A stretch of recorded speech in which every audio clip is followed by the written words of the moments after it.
as urnas eletrônicas. Flávio atacou as urnas eletrônicas aqui, pronto, é essa aqui. O PT aciona o TSE contra o Flávio Bolsonaro por fake news sobre as urnas. Além do Flávio, o PT denunciou ainda o Eduardo Bolsonaro, o Gustavo Gayer e a Júlia Zanata por ataques ao sistema eleitoral brasileiro. É o Kevin Lima e o Pedro Grigori que trazem os detalhes para a gente aqui em metrópolis.com. Aqui de um passo à frente, né? A gente vai relembrar, você que está acompanhando a gente, que perdeu essa declaração do Flávio sobre as urnas, mas a partir do que esse passo à frente, do que o PT já tem feito sobre isso. A federação, formada por PT, PCdoB e PV, acionou o Tribunal Superior Eleitoral nessa quarta-feira para pedir a condenação do senador Flávio Bolsonaro, do PT do PL do Rio de Janeiro, pré-candidato à presidência da República, pela divulgação de, abre aspas, fatos sabidamente inverídicos, fecha aspas, contra o sistema eleitoral brasileiro. Além do senador, a ação inclui o ex-deputado Eduardo Bolsonaro, o deputado Gustavo Gayer, do PL de Goiás, e a deputada Júlia Zanata, do PL de Santa Catarina. Os partidos pedem que cada um dos 4 seja condenado ao pagamento da multa de R$30 mil por divulgar, segundo as legendas, fatos que são sabidamente verídicos, não são verdadeiros, sobre as urnas eletrônicas. O presidente do TSE, o ministro Nunes Marques, foi sorteado relator do caso. Além da multa, a federação pede que o TSE determine de forma imediata a remoção de publicações nas redes sociais de todos eles, proíba também os alvos de repetir as alegações sobre as urnas eletrônicas e oficie plataformas digitais para impedir a divulgação de conteúdos que associem a empresa Smartmatic ao sistema eleitoral brasileiro. É uma empresa venezuelana e agora a gente te traz um resumão dessa declaração do Flávio Bolsonaro. A ação tem como alvo principal essas declarações do Flávio durante um encontro com diplomatas lá na última terça-feira, no dia 21 de julho, aqui em Brasília. Durante esse encontro, o Flávio afirmou que as urnas eletrônicas brasileiras têm a mesma origem das feitas pela empresa venezuelana Smartmatic, supostamente envolvida em fraude do governo venezuelano nas eleições de 2012. O senador usou o relatório da Agência Central de Inteligência, a CIA, dos Estados Unidos, para embasar os argumentos. No entanto, ainda em 2020, o Tribunal Superior Eleitoral brasileiro desmentiu a informação e esclareceu que as urnas não são fornecidas pela empresa venezuelana. E acrescentou o senador lá no discurso dele o seguinte, abre aspas, não vou entrar em mais detalhes, mas só para deixar registrado que muitas dessas máquinas que são utilizadas nas eleições brasileiras são da mesma empresa, fecha aspas. Reforçando aqui, é sempre muito importante reforçar, isso que o senador falou não está baseado na realidade, não tem fatos, não tem comprovação alguma. O Tribunal Superior Eleitoral já disse que isso não existe desde 2020, vem reforçando isso. Segundo os partidos, as declarações fazem parte de um movimento articulado de desinformação. As siglas afirmam que a Júlia Zanata, o Gustavo Gayer e o Eduardo Bolsonaro ajudaram a disseminar nas redes sociais interpretações de um relatório da agência, da CIA, sobre as eleições na Venezuela, que depois foram incorporadas ao discurso de Flávio. André, tem um montão de coisa que a gente pode falar a partir disso, mas eu queria só lembrar, já para passar para você, que dentro da trama golpista, do que a Procuradoria-Geral da República denunciou de toda a trama golpista, que para a PGR e a Justiça, o Supremo Tribunal Federal acompanhou o que a PGR disse, colocando o Jair Bolsonaro como líder de toda essa trama golpista, a denúncia trazia um modo de operação muito conhecido no mundo todo e que é muito utilizado pela extrema-direita de causar um desespero na população com a desinformação. Então, é utilizar a desinformação a seu favor para conseguir atuar, ter medidas extremas de resolução dos problemas. Então, no caso da trama golpista, era minar as urnas eletrônicas, era dizer que o presidente Lula tinha modificado o pleito eleitoral, era causar um desespero na população de ficar precisando, por exemplo, de algum salvador. Alguém tem que fazer uma medida extrema para resolver todo esse problema extremo.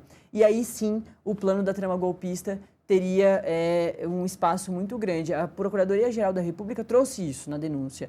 Inclusive no discurso do Paulo Gonet, ali no finalzinho do julgamento da trama golpista, da primeira turma ali, primeiro núcleo que tinha Jair Bolsonaro e mais um montão de gente, de lembrar que essa é uma estratégia extremamente perigosa de enganar as pessoas, deixar as pessoas desesperadas para aí sim derrubar a Constituição, para aí sim fazer golpe de Estado e as pessoas ficarem aceitando aquilo. Não tem muito como não aceitar, porque elas estão desesperadas. Acho que a partir daí eu jogo para você, porque a urna eletrônica está de novo sendo batida, acertada, no momento em que não tem nada contra as urnas eletrônicas. É pela urna eletrônica que a gente escolhe Flávio Bolsonaro, ou escolhe o Lula, ou escolhe o Renan Santos, ou escolhe quem achar, inclusive aperta nulo, né, branco, anula, porque é na urna eletrônica, dentro do sistema eleitoral brasileiro, que é uma democracia muito jovem, é que a gente escolhe, ou deixa de escolher, a gente tem essa opção de deixar de escolher, de deixar de participar dessa situação toda. Bom, vamos lá. Camadas como uma cebola, né? Vamos descascar essa cebola. Então, aliás, eu vou trabalhar com cebola hoje à noite, fazer um jantar. Muita cebola vai entrar. Vamos O lá. André sabe falar de Vamos lá. futebol, sabe Primeira coisa. cozinhar e também sabe falar de política. Não, eu tenho um irmão chefe, eu tenho um irmão chefe de Ih, cozinha. caramba. Eu só brinco e engano. Eu engano, é outra coisa. Vamos lá. Vamos lá. A questão básica. O Bolsonaro foi eleito em 18 pelas urnas eletrônicas. Perfeito, não teve nada. Ele podia ser eleito no primeiro turno? Não, ele foi eleito. Ponto, ganhou via urnas eletrônicas. Em 22, o PL, partido dele, fez a maior bancada, urnas eletrônicas. Vamos questionar. E, rapaz, né? Então a gente fica olhando essas questões. Olha, você esvazia esse debate, né?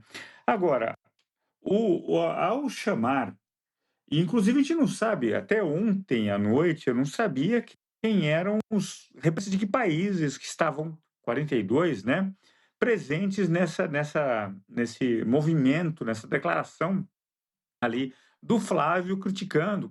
Quem são? A gente tem que saber, é importante saber. E até ontem à noite, pelo menos, eu não sabia, estava atrás, não conseguia encontrar. Ok. Então, a questão das urnas eletrônicas é algo ponto pacífico, elas funcionam. Orgulho nosso, Natália, é um orgulho que o país tem, que o Brasil tem, e nós trabalhamos isso. Eu vou te contar uma experiência pessoal para a nossa audiência. Feira antivéspera do primeiro turno em 22, eu fui chamado para um evento com o TSE, para falar sobre eleições. Tinha uma centena, 100 observadores internacionais que estavam presentes, né? E eu cheguei mais cedo, era 11 da manhã meu painel, eu cheguei às 8 num hotel aí em Brasília, e realmente aí a Carmen Lúcia, como ex-presidente de Costa Rica, uma coisa assim, depois na sequência, uma aula que o Lewandowski deu, o então ministro Ricardo Lewandowski deu sobre as urnas, a história das urnas eletrônicas foi sensacional. Depois, bom, e expondo para o pessoal, nós todos expondo para os gringos, ó, é isso, isso, isso.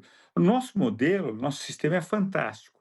Quando o Flávio vem com esse discurso igual ao pai, ok, não pega mais, não pega, não tem função, não tem sentido e se joga, na verdade, contra ele, não é? Então, quando ele atua dessa maneira, ele perde espaço. Na minha avaliação, ele perde espaço e, nesse sentido, nesse sentido, perde o sentido. Obrigado, Flávio. Você está jogando a favor do presidente Lula na sua campanha de reeleição. É muito ruim para ele. Ele tem que buscar algo mais efetivo, mais forte, que realmente responda ao seu eleitor, e não só ao seu eleitor, do Flávio, mas também ao eleitor que está indeciso e vamos furar as bolhas, né? Mas na minha avaliação, Natália, foi muito ruim, foi realmente mal pensado, mal jogado e o comando de campanha, os assessores, o entorno do Flávio tem que repensar, posicionamentos como esse. É, e na esteira aí é mais uma declaração que não tem sentido, assim como você pontuou, de uma pessoa que quer ganhar uma eleição e só vai conseguir ganhar uma eleição através da urna eletrônica, bater na urna eletrônica. E a outra, que tinha sido a primeira sem sentido, a gente vê aqui as pessoas falando, que foi sobre o tarifaço. Então, como uma pessoa que quer ser presidente, ou seja, vai lidar com uma economia gigantesca que é continental do Brasil, se presidente, não lutando contra um tarifaço que vai prejudicar, já está prejudicando, um montão de brasileiro. Essa foi um primeiro caminho sem sentido para um montão de gente aqui. A gente viu no dia do anúncio do tarifaço, as pessoas, quando ele foi à audiência pública e não falou contra o tarifaço, ou seja, contra o que ele mesmo tinha dito que faria, voo aos Estados Unidos para tentar derrubar o tarifaço. Ele foi lá e só pediu o adiamento do tarifaço para depois das eleições. Então, se o tarifaço acontecesse, e ele está acontecendo, amanhã talvez a gente tenha mais uma tarifa, muito provavelmente a gente tenha mais uma tarifa, é um problema para o presidente, não importa qual seja o presidente. Se vai continuar sendo o presidente Lula, ou se vai ser o Flávio Bolsonaro, ou o Renan Santos, é um problema para esse próximo presidente, porque muita gente está sendo prejudicada aqui no Brasil. Então, a declaração do tarifaço já não fazia sentido. Essa agora, né, ou a atitude, toda a ação dele em relação ao tarifaço não fazia sentido. E bater nas urnas eletrônicas, que é o caminho que ele precisa para ser presidente, é realmente sem sentido. A gente vê um montão de gente aqui também falando sobre isso no chat. André, fica aqui comigo, preciso chamar mais um intervalinho e na volta eu vou chamar mais um elemento para a nossa conversa toda, para aí sim a gente falar de tarifaço.